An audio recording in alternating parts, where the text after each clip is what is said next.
Hi hello ನಮಸ್ಕಾರ ಸ್ನೇಹಿತರೆ ಎಲ್ಲರೂ ಹೇಗಿದ್ದೀರಿ? ನಾವಂತೂ ಚೆನ್ನಾಗಿದ್ದೀವಿ.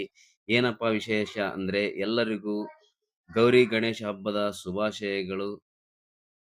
ನಿನ್ನೆ ಮರಿಯಮ್ನಹಳ್ಳಿಯಲ್ಲಿ ನೈಟ್ ಡ್ಯೂಟಿ ಮುಗಿಸ್ಕೊಂಡು ಬೆಳಗ್ಗೆ ಊರಿಗೆ ಬರ್ತಾ ಇದ್ದೆ. ಬರೋ ದಾರಿಯಲ್ಲಿ ನೋಡ್ಬೇಕಾಗಿತ್ತು ಎಂತೆಂತ ಡಿಫ್ರೆಂಟ್ ಡಿಫ್ರೆಂಟ್ ಆಗಿರೋ ಗಣಪತಿ. ಮರಿಯಮ್ನಹಳ್ಳಿ ಒಂದ್ 2, 3 ಗಣಪತಿ ನೋಡಿದೆ. ಹೊಸಪೇಟೆಲ್ಲಂತೂ ಫುಲ್ ಬ್ಲಾಕ್ ಆಗಿಬಿಟ್ಟಿತ್ತು. ಅಷ್ಟೊಂದು ಜನಸಂಖ್ಯೆ ಇತ್ತು. ಸದ್ಯ ಇನ್ನೂ ಯಾರು ಗಣಪತಿಯನ್ನು ಕೂಡಿಸಿರ್ಲಿಲ್ಲ. ಅಷ್ಟು ಬೇಗ ಮನೆಗೆ ಬರ್ತಾ ಇದ್ದೆ. ಒಂದು ವೇಳೆ ಮಧ್ಯಾಹ್ನ ಅಥವಾ ಈವ್ನಿಂಗ್ ಏನಾದ್ರು ನಾನು ಬರಕ್ಕೆ ಸ್ಟಾರ್ಟ್ ಮಾಡಿದ್ರೆ ಫುಲ್ಲು ಟ್ರಾಫಿಕ್ ಜಾಮ್ ಆಗಿ ಮುಂದೆ ಹೋಗಕ್ಕೂ ಆಗ್ತಿರಲಿಲ್ಲ. ಪಟೇಲ್ ನಗರದಲ್ಲಂತೂ ಪ್ರೈಸ್ ಮನಿ ಇಟ್ಬಿಟ್ಟಿದ್ರು ಯಾವ ಗಣೇಶ ಚೆನ್ನಾಗಿರುತ್ತೆ ಅಂತೇಳಿ.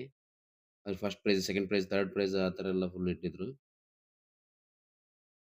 ಇದು ಹಂಚಿನಗುಡಿ ಹತ್ರ ಗಣಪತಿ ರೆಡಿ ಮಾಡೋಕೆ ಕೂಡ್ಸಕ್ಕೆಲ್ಲ ರೆಡಿ ಮಾಡ್ಕೊಳ್ತಾ ಇದ್ರು. ಕಮಲಾಪುರ ಕೆರೆ ಹತ್ರ ಇರುವ ಮಹಾಗಣಪತಿ ದೇವಸ್ಥಾನದ ಹತ್ರ ಅನ್ನದಾಸೋಹ ಎಲ್ಲ ಇಟ್ಟಿದ್ರು. ಇದು ಕಮಲಾಪುರ ಊರ್ ಒಳಗಿಂದಿತ್ತು. ನಾವು ಒಳಗಿನ್ನು ಹೋಗಿದ್ರೆ ಒಂದು ವೇಳೆ ಲಾಕ್ ಆಗಿಬಿಡ್ತೈತೆ. ಹಂಗಾಗಿ ಸೀದಾ ಬೈಪಾಸ್ ಇಟ್ಕೊಂಡು ಮನೆಗೆ ಬಂದೆ. ಮತ್ತೆ ಮುಂದಿನ ವಿಡಿಯೋದಲ್ಲಿ ಭೇಟಿಯಾಗೋಣ. ನಮಸ್ಕಾರ. ಬಾಯ್.